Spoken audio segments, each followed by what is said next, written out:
Elle est pas un peu, elle est conditionnée par ça en fait. Bon, ça veut dire dans la mesure du possible, parce que quand on fait des choses, il y a des émotions qui montent et dans le moment présent, on n'est pas forcément centré, c'est-à-dire qu'on est un peu dissipé. Et moi je trouve que c'est un super challenge dans la vie de simplement, tu vis ta vie comme tout le monde, tu vis ta vie, mais essayer de, quand tu fais des choses, d'avoir conscience, attends, juste avoir conscience de ce qui se passe. Est-ce que ce que je fais c'est, voilà, est-ce que je fais ça parce que j'aime ça, ça me plaît et je vais dans l'inconnu de l'aventure, ou je fais ça parce que je me sens contraint, ou c'est pas moi et tout. Voilà. Et l'invitation de maintenant. Avec Xavier justement, alors on va en parler. On voulait te faire découvrir un petit peu l'ambiance des îles et Xavier part pour Hawaï. Alors raconte-nous un peu ça. Avant Hawaï, tu vas où? Ah d'accord, tu pars pour Hawaï là. Ouais, disons que moi c'est prévu quoi, le voyage est prévu, ouais. Donc hier j'ai pris les billets, donc effectivement c'est... Ah t'as pris les billets pour Hawaï hier? Et ouais, voilà. C'est marrant parce que moi j'ai pris les billets pour Paris. Ah ouais. Pour revenir à Paris. Ah ouais, tu pars quand à Paris? Voilà, la semaine prochaine là. Ah d'accord. Ouais. Mais pour vacances pour... 2 jours, un petit week-end quoi. Ah ouais? Ouais. C'est pour un truc qui te plaît ou... Bon, la famille. D'accord. Excuse-moi, t'as dit tu pars pour combien de temps à Hawaï? 2 jours aussi? Non, en fait, c'est pas vraiment déterminé quoi. Si, il y a des dates qui ont été prises. Quelques mois? Tu prends des dates pour un billet d'avion, parce que tu prends... Ouais, quand même. Alors, c'est prévu de partir en octobre, donc le voyage c'est le 30 septembre en fait, et puis de revenir le 16 juin. Ok, de l'année prochaine. Ouais, l'année prochaine. Et vous restez combien de temps aux Philippines? Alors après, ouais, effectivement, tu parles des Philippines. Alors c'est vrai qu'il y a après un autre voyage qui est prévu, en fait, c'est partir, une fois qu'on arrive à Hawaï, c'est partir aux Philippines, quoi, mi-octobre. Voilà. Donc Philippines, 2 mois. 2 mois. Non, mais c'est open, c'est-à-dire qu'on n'est pas... moi, je suis conscient de la chance que je peux avoir, c'est d'être relativement libre au niveau de l'emploi du temps, malléable. Donc comme tu n'as pas de contraintes, on t'improvise un petit peu. Ouais, parce que tu vois, Xavier, justement, moi j'en parlais aussi à Yankel. Après mon premier séjour à Hawaï d'1 mois, je suis retourné pour pratiquement 6 mois. Et puis je pense que ça c'est vraiment un bon rythme. Alors là, vous allez rester au moins 6 mois à Hawaï. Ah, pour un rythme, c'est un rythme. Ouais, là l'idée c'est de passer l'hiver à Hawaï en fait. C'est meilleur, ouais. C'est ça. Toi t'as prévu quoi, Yankel, déjà pour l'hiver? Pour l'hiver? Ouais, alors là, ton petit week-end à Paris, c'est donc la famille là. Ouais, tout à fait. T'as d'autres projets, tu fais quoi là?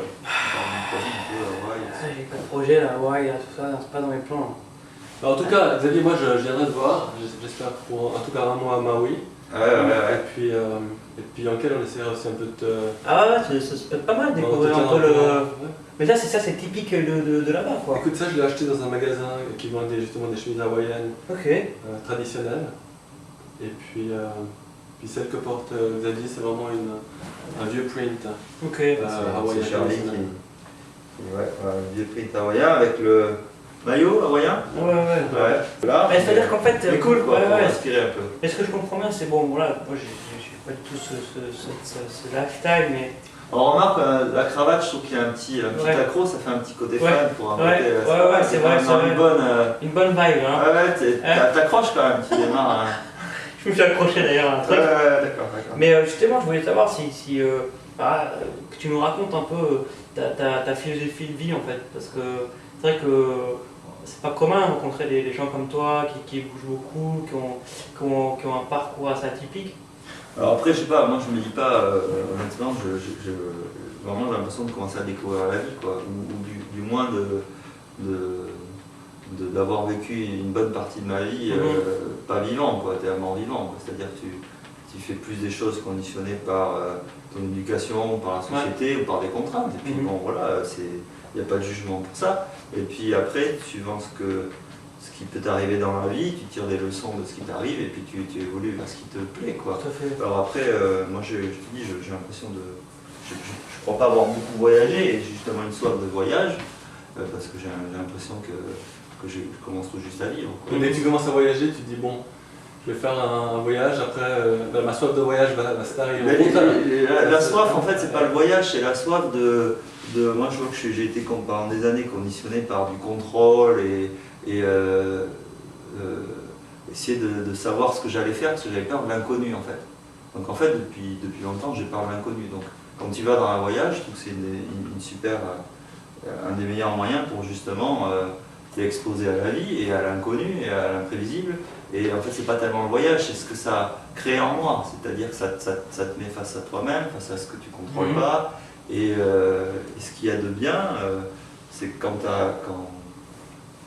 sur des voyages où tu prends des risques, mais tu vas dans l'inconnu et que tu te laisses un peu, tu t'adaptes un peu au moment présent et tu ne contrôles pas trop, parce que chaque jour, aujourd'hui il pleut, on s'adapte quoi. Bon, on a une chemise polynésienne, mais bon, on est couvert, voilà, le tout c'est s'adapter. Et en s'adaptant, ça m'ouvre des. Je vis une nouvelle vie maintenant, en tout simplement en allant dans l'inconnu, en essayant de faire confiance dans la mesure du possible, quoi. Voilà. Et donc j'ai l'impression que la vie commence, quoi. Voilà. D'accord. Et le voyage est un super moyen. Et après Hawaï, c'est sûr. Quoi, moi j'ai plus une connexion avec les îles. Je me sens bien, j'adore la mer, j'aime bien les îles. Et puis tu fais plonger beaucoup. Ouais, j'aime bien plonger, j'aime bien nager. Et puis j'ai rencontré Charlie à Hawaï pour voilà. Ah oui, Charlie, n'empêche que. On va se rencontrer. On s'est rencontré à ok. Hawaï, voilà. Donc j'ai déjà été 2 fois, juste 5 semaines. Super. Et ouais, j'ai envie de découvrir un peu ce que c'est que. Qu'est-ce que tu foutais à Hawaï, toi? J'étais là-bas, quoi. J'étais en fait dans une crique où venaient se reposer les dauphins. Et monsieur était sur la plage et on est devenus amis. Ouais. Et on ne s'est pas revus pendant 2-3 ans. Et puis maintenant, on s'est revus à Genève. Mais maintenant, dis-moi une chose. Ah oui, ça fait pratiquement 5 ans. Dis-moi une chose. T'es allé pour tes vaccins à l'hôpital. Et dis-nous un peu comment ça s'est passé. Merci de renseignements. Sympa, la connexion bien, quoi. Et le gars, lui, il te stresse, quoi. Bon, quelqu'un qui se stresse et tout ça. Ouais, le boss, quoi. Moi, je crois qu'on est ce que l'on dit, enfin, qui on est. Tu vas pas dire, ouais, je suis un mec hyper cool alors qu'il est hyper stressé.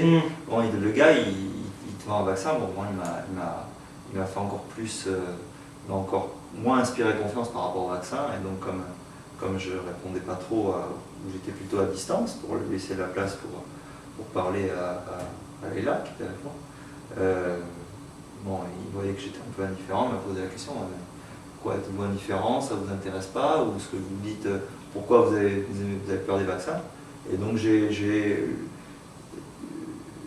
la réaction, j'aime bien être honnête, parce que moins on joue le jeu, moins on met de masques et tout ça, bon, socialement c'est pas très correct dans certains trucs, mais là dans ce cas-là, ça me semble important. Au moins lui faire un retour, notamment entre amis, quand tu as un ami que tu aimes bien, si tu n'es pas d'accord, au moins on partage un opinion. Et mon retour honnête, j'ai trouvé que je lui ai dit que votre manière de parler, votre discours me met plutôt pas en confiance, mais plutôt dans une situation de stress. Et si je fais un vaccin que vous me conseillez, ça va être conditionné par la peur, le stress, et donc c'est vraiment trop foulé. C'est pas que ça va être refoulé, c'est que ça va te stresser. D'abord ça me stresse, mais après tu vas pas accepter par expérience, je sais pas après le pourquoi du comment, mais quand je fais quelque chose, c'est comme si je fais quelque chose conditionné par la peur, je suis pas lucide, quoi. Voilà. Autant j'étais lucide avec la personne d'avant, là je suis pas lucide, il te stresse et tout ça. Et donc je lui ai juste dit ça, ce que je pensais vraiment, et j'ai compris qu'en fait, notamment en Suisse, que ça se faisait pas de dire les choses qu'on pensait. Tu parlais de la théorie de l'amour et de la peur. Ouais, non, tout simplement. J'ai une théorie, elle n'est pas fumante, quoi, mais c'est toute simple, quoi, ou du moins sur mon expérience, que